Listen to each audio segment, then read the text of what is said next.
Irmãos, abre aí, não abre não, vamos falar um pouquinho de ceia. Quem estava aqui no último teaser que eu fiz, nós estamos falando sobre, fomos provocados com uma pergunta, né? Por que somos igreja?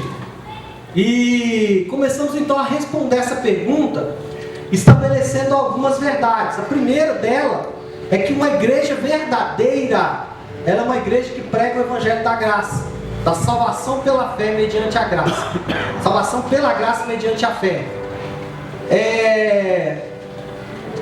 Outra característica de uma igreja verdadeira são que essa igreja ela administra bem os sacramentos ou as ordenanças.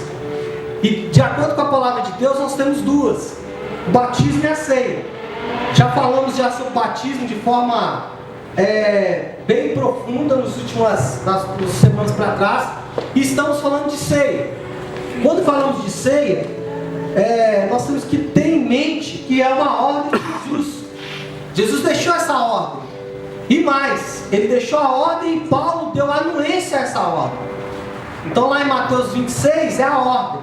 E 1 Coríntios 11 é a prática. É a igreja como funciona de acordo com a ordem. Então cremos que a ceia ela é indispensável para a igreja nos dias de hoje.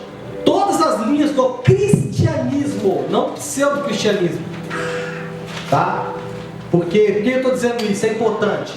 Como que você diferencia uma seita ou um grupo religioso e diz que esse grupo não é cristão? Porque esse grupo ele deixa de viver ou deixa de experimentar algumas verdades fundamentais. Por exemplo, Jesus é o Filho de Deus, morreu na cruz para nos salvar. Ele é o próprio Deus encarnado que habitou entre nós. Essa é uma verdade para todas as linhas do cristianismo. Você pega os católicos, os ortodoxos, os protestantes, todos eles vão concordar com essa verdade. Então essa é uma verdade essencial. Não importa qual a linha do cristianismo, todos esses cristãos vão concordar que Jesus é o Filho de Deus encarnado. Aí nós temos grupos que não concordam com isso. Então nós não podemos admitir que eles se confessam cristãos, porque eles estão ferindo princípios da base da fé cristã. Então, por exemplo, os testemunhos de Jeová são pessoas queridas, mas não acreditam que Jesus é Deus. Então nós não podemos também dizer que esse grupo é um grupo cristão, porque não é. Mas os católicos, os ortodoxos, os protestantes concordam. Jesus é o Filho de Deus. Por que eu estou dizendo isso? Para falar sobre a ceia. Todos os grupos cristãos, eles concordam que precisam fazer a ceia. Os católicos fazem de um jeito, os ortodoxos fazem de outro, os protestantes fazem de outro. De acordo com a sua interpretação bíblica. E de acordo com aquilo que ele usa como verdade. Por exemplo, os católicos, eles não apoiam somente na Bíblia. Eles dizem, a Bíblia é boa, mas nós temos também a tradição da igreja. Então o que os antigos diziam? Nós já demos aqui a posição do catolicismo sobre a ceia. A transubstanciação, ou seja, a transformação dos elementos do próprio corpo de Cristo. Não vemos essa verdade nas Escrituras. Mas por que os católicos fazem? Porque os antigos diziam que era assim. Então eles se apegam, além das Escrituras, na tradição da igreja. E os ortodoxos? Na liturgia. Ou seja, os ortodoxos fazem, por isso são ortodoxos. Fazem o que os pais da igreja faziam, da mesma forma. Eles guardam aquela liturgia, independente da Bíblia. E os protestantes? Os protestantes não, eles se apegam firmemente à palavra de Deus. Eu, obviamente, como um belo bom protestante, eu me apego à palavra de Deus, confio nela, não confio em homens, não confio em práticas humanas, confio na palavra de Deus, porque creio que a palavra, a Bíblia é a palavra de Deus. Bom, dito isso, o que vai caracterizar uma igreja como cristã é essas verdades, e a ceia é uma delas. Então nós temos um grupo que se auto-intitula cristão, para dar um exemplo, os espíritas. Eles se auto-intitulam cristãos e usam a Bíblia, pílula do evangelho, algumas coisitas aí, tem por aí. Segundo eles é evangelho. Mas eles são cristãos? Não, eles não participam da ceia, Jesus não é Deus para eles, etc, etc. Então os desqualifica dessa condição de cristão. com todo o amor, tem por eles. Tem familiares, etc, etc. Mas a verdade é que para se intitular cristão, algumas verdades você tem que preservar. E a ceia é uma delas. Como eu disse, a Igreja Católica ela acredita na transubstanciação. Por quê? Qual que é o tema do estudo quando falamos sobre isso? Cristo está presente na ceia? Vocês acreditam nisso? Sim. Agora, como Cristo está presente na ceia? Temos a primeira posição, que é a posição católica, dizendo o seguinte: Cristo está presente na ceia de forma efetiva, de forma clara. E quando ele disse, né, esse é o meu corpo que é dado por vós, ele está falando literalmente que o pão significaria o corpo. Nós refutamos isso por quê?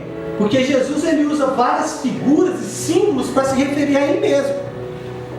Então quando Jesus fala assim, eu sou a porta, não significa que ele é uma porta real. Quando ele disse, eu sou o pão vivo que desceu do céu, não significa que ele é um pão realmente que desceu do céu. Um pão vivo, né? Com um olhinho assim, boca falando. Não é. Então quando ele falou, esse é o meu corpo que é dado por vós, ele não estava falando isso de forma literal. Ele estava falando isso de forma simbólica. Então é isso que acreditamos. Bom, qual que é a nossa posição então com relação à presença de Cristo na ceia? Para nós, Cristo está presente simbolicamente e espiritualmente. Então na ceia, nós temos dois aspectos da presença de Cristo. Primeiro, através do símbolo.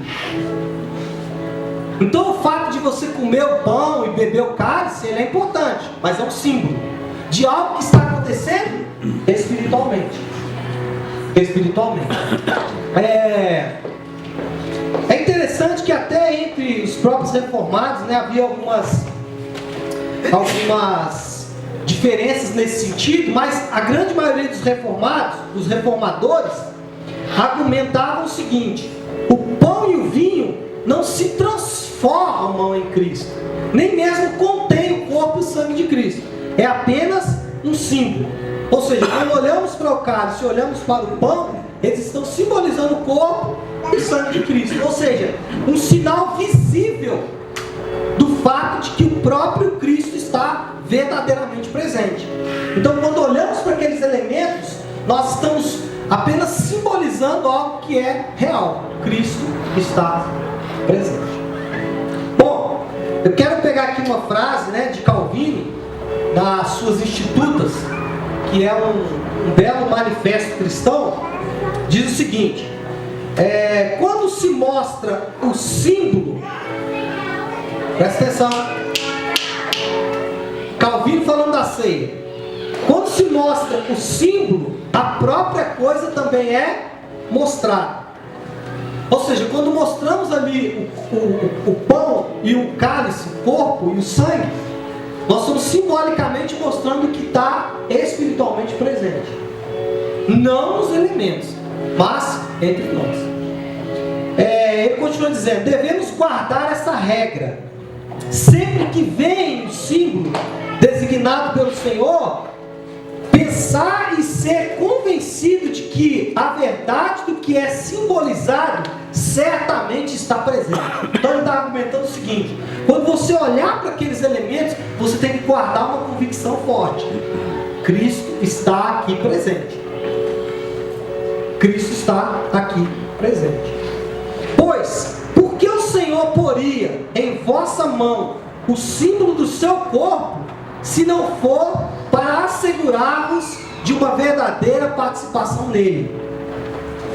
E ele encerra o seu argumento dizendo o seguinte: por que Jesus nos diria para usar esse símbolo se ele realmente não estivesse ali presente?